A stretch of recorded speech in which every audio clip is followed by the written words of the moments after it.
प्रभु का धन्यवाद हो। आज के सुंदर दिन के लिए प्रभु को धन्यवाद देते हैं। नया दिन प्रभु ने हमारे जीवन में जोड़ दिया है, इसके लिए भी प्रभु को धन्यवाद देते हैं। मैं पास्टर गब्रियल मरांडी आपके सामने नए मैसेज के साथ उपस्थित हूँ। आज का मैसेज है माता पिता का आदर करना। प्रभु का धन्यवाद हो। आइए शुरू करने के पहले हम लोग प्रार्थना करते हैं। धन्यवाद हो, तेरी महिमा हो, तेरी प्रशंसा हो प्रभु यीशु, आज के सुंदर दिन के लिए। प्रभु जी, तूने नया दिन हमारे जीवन में जोड़ दिया है, इसके लिए हम तुझे धन्यवाद देते हैं।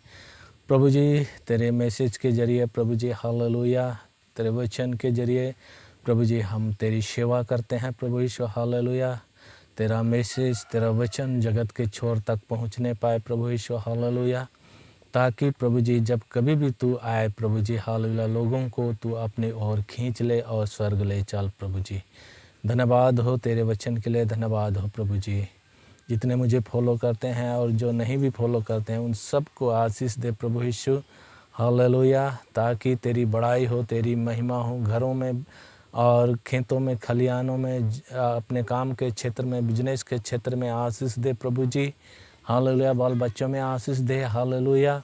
प्रार्थना का जीवन दे, गवाही का जीवन दे, तेरा राज्य बढ़ने पाए, तेरी कलीसिया बढ़ने पाए, तेरी महिमा का कारण होने पाए। प्रभु जी सारी बातों को तेरे हाथों पर सौंपते हुए प्रभु जी इस विनती को यीशु के नाम से मांगते हैं, सुन और स्वर्ग में ग्रहण कर पिता, आमीन। आज का मैसेज है माता पिता का आदर करना। हम लोग देखेंगे नीति वचन 23 का 22 पद।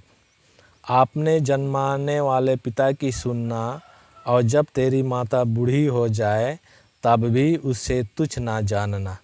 यहाँ पर सुलेमान ने लिखा है, जो प्रभु ने उनको बुद्धि से भर दिया, समझ से भर दिया, तो वह सुलेमान राजा यहाँ पर अपने नीति वचन को लिख रहा है और बाल बच्चों को कह रहा है, पुत्र को कह रहा है, पुत्री को कह रहा है कि आपने जन्माने वाले पिता की सुनना, पिता की सुनना, और जब तेरी माता बूढ़ी हो जाए तब उसे तुच्छ ना जानना।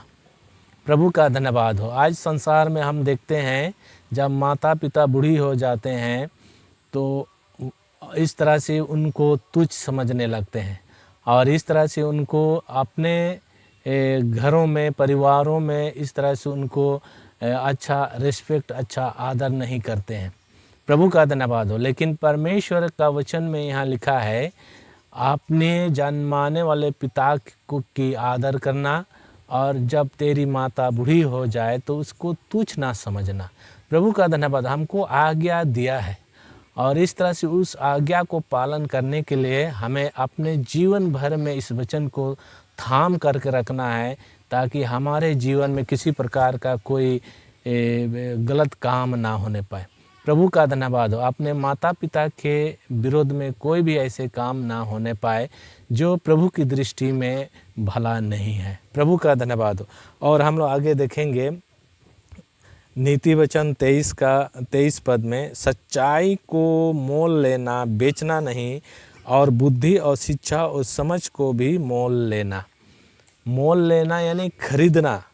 तो कैसे खरीदते हैं इस सच्चाई को? परमेश्वर की सच्चाई को मोल लो, उसको ले लो, ग्रहण ले लो, खरीद लो। और कैसे खरीदेंगे? यहाँ पर बाइबल में बहुत सारे कोटेशन में दिया है, आइडिया दिया है, और उसको बेचना नहीं लिखा है।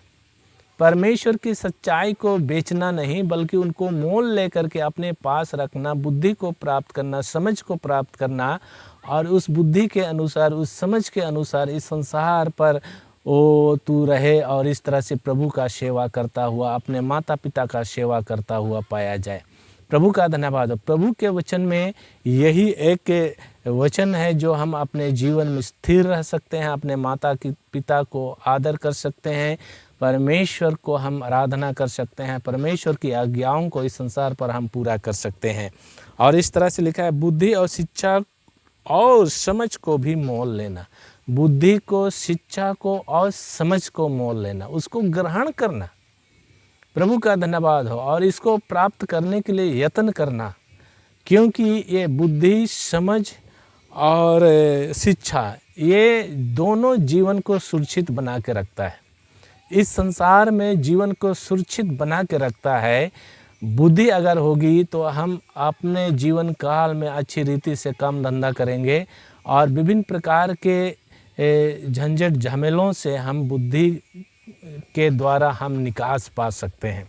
और यहाँ पर लिखा है शिक्षा, जो परमेश्वर की शिक्षा जो है उसको ग्रहण करना है, ताकि जो परमेश्वर जो हमें आज्ञा दिया है, जो परमेश्वर के वचन में जो लिखा है उसको हम पूरा करें और इस तरह से हमारे जीवन में वो लाभदायक सिद्ध हो। और इस प्रकार से समझ, जो परमेश्वर का समझ जो हमको दिया है सुलेमान राजा की नहीं, उस समझ को हमें प्राप्त करना है। क्योंकि समझ के बगैर परमेश्वर के वचन को अच्छी रीति से हम लागू नहीं कर सकते हैं। समझ के बगैर इस संसार पर हम अच्छी रीति से नहीं रह सकते हैं और इस तरह से जाने अनजाने परमेश्वर के विरोध हम काम करते हैं, जो परमेश्वर की आशीष हमारे जीवन से चली जाती है। प्रभु का धन्यवाद हो। इसलिए यहाँ पर सुलेमान राजा लिखा है, परमेश्वर की आशीष सदा तुम्हारे जीवन में बनी रहे, जो इस संसार पर तुम्हारे लिए लाभदायक सिद्ध हो।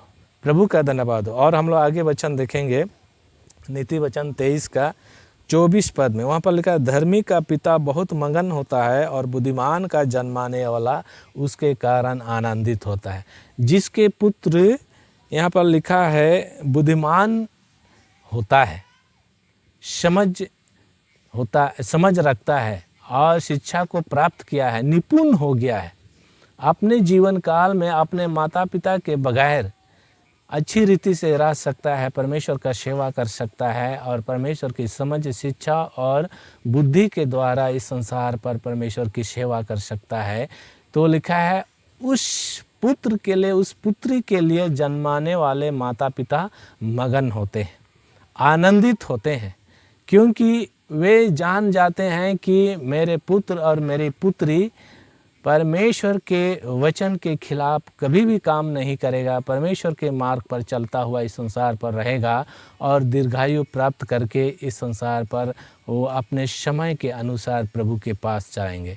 प्रभु का धन्यवाद हो। यही जब उनको आभास हो जाता है जन्माने वाले माता पिता, तो वे मगन होते हैं, आनंदित होते हैं अपने बच्चों के प्रति। प्रभु का धन्यवाद हो। और हम लोग देखेंगे नीति वचन 23 का 25 पद में लिखा है, तेरे कारण तेरे माता पिता आनंदित और तेरी जाननी मगन हो। और यहाँ पर सुलेमान राजा लिखा है, तेरे कारण, अगर बाल बच्चे अच्छी रीति से रहते हैं और इस तरह से प्रभु के वचन के अनुसार अपने जीवन को व्यतीत करते हैं, माता पिता का आदर करते हैं, तो माता पिता आनंदित होते हैं और तेरी जननी, और जो जन्माने वाले हमारे माता है, वे मगन होती है। प्रभु का धन्यवाद हो, जिसके कारण से हम इस संसार पर अनुग्रह पाते हैं, अपने माता पिता के द्वारा अनुग्रह पाते हैं, परमेश्वर के द्वारा हम अनुग्रह पाते हैं और आस पड़ोस के द्वारा हम अनुग्रह पाते हैं। प्रभु का धन्यवाद हो। और इस तरह से इस संसार पर हम रहेंगे तो हमारा प्रभु हर पल हर घड़ी हमारी ओर दृष्टि करके हर विपरीत परिस्थिति में हमको बचाता है। और प्रभु की यही इच्छा है कि लोग मुझे ग्रहण करें, लोग मेरी बातों को सुने, मेरी शिक्षा को ग्रहण करें और इस तरह से मेरी समझ को लोग समझे। प्रभु की यही इच्छा है। और जब प्रभु की इच्छा को हम अपना लेते हैं तो सच में हमारा प्रभु जो है इस संसार पर बहुत जल्द आएगा और इस तरह से प्रभु मगन होकर के, खुश होकर के, प्रसन्न होकर के हमको लेने आएगा। प्रभु का धन्यवाद हो। और क्योंकि हम लोग बाइबल में पढ़ते हैं, तुरही बजाएंगे स्वर्गदूत लोग जब यीशु मसीह आएगा लेने के लिए, तो तुरही किस समय बजाए जाते हैं? उस समय बजाए जाते हैं जो जहाँ पर खुशियाँ और आनंद होती है। प्रभु का धन्यवाद। बाजा किस समय होते हैं? जब लोग खुशियाँ मनाते हैं और खुश होते हैं तब बाजा बजाते हैं। हमारा प्रभु भी जब खुश होते हैं कि संसार में मेरी शिक्षाओं को ग्रहण किया है और इस तरह से प्रभु जब अपने में आपने मन में, प्रभु के मन में आ जाए कि संसार मेरी शिक्षा को ग्रहण कर लिया है और अब मुझे जाना चाहिए अपने लोगों को लाने के लिए, तो उस समय स्वर्गदूतों के साथ तुरही फूंकते हुए आएंगे। कहने का मतलब है खुशी के साथ आएंगे, आनंदित होकर के आएंगे, प्रसन्न हो करके आएंगे और इस तरह से अपने लोगों को बादलों पर उठा के ले जाएंगे।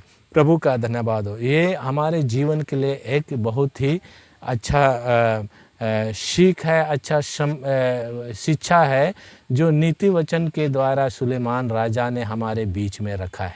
प्रभु का धन्यवाद हो। और इस तरह से हमारा जीवन जो है प्रभु के लिए ही है, और हमारा जीवन जब प्रभु के लिए है तो हम प्रभु के लिए ही काम करते हैं, प्रभु के लिए ही अपना सब कुछ निछावर कर देते हैं, जिसके कारण से प्रभु हमारे कामों को देख करके प्रसन्न होता है और इस तरह से प्रभु आशीष से भर देता है।